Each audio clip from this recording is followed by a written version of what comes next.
سوال نمبر 46، کیا جنوبی کے لیے روزے کا وقت شروع ہونے سے پہلے غسل لازم ہے؟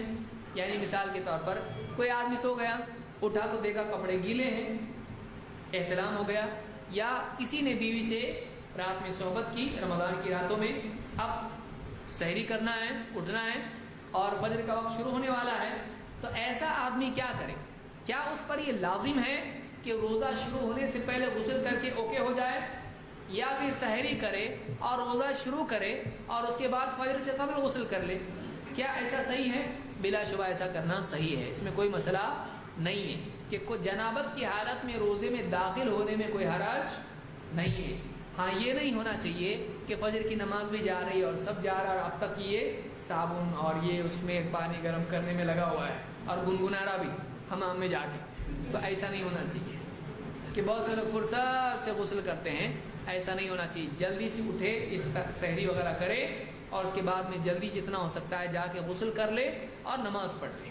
اگر جماعت ملتی تو بہت اچھا، نہیں ملتی ہے تو جلدی سے پڑھ لے، نماز کا وقت زیادہ اس میں تاخیر نہ کرے۔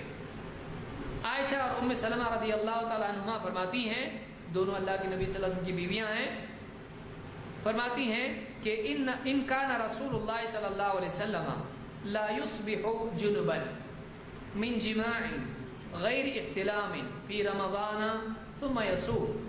کئی بار ایسا ہوتا تھا کہ اللہ کے نبی صلی اللہ علیہ وسلم جنابت کی حالت میں ہی صبح کرتے تھے، یعنی روزے میں داخل ہو جاتے تھے، جماع سے، احتلام سے نہیں۔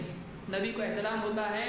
نہیں، جماع سے آپ جماع ہوتا تھا اور آپ روزے میں داخل ہو جاتے تھے، پھر اس کے بعد آپ غسل کرتے تھے رمضان میں بھی۔ تو ایک آدمی اگر جماع ہو اس کے بعد میں غسل نہ کرے، سحری کرے، چلتا ہے، اور اس کے بعد میں روزہ شروع کر دے، چلتا ہے، اس کے بعد وہ غسل کرے، کوئی حرج نہیں ہے۔ یہ بخاری اور مسلم میں حدیث موجود ہے۔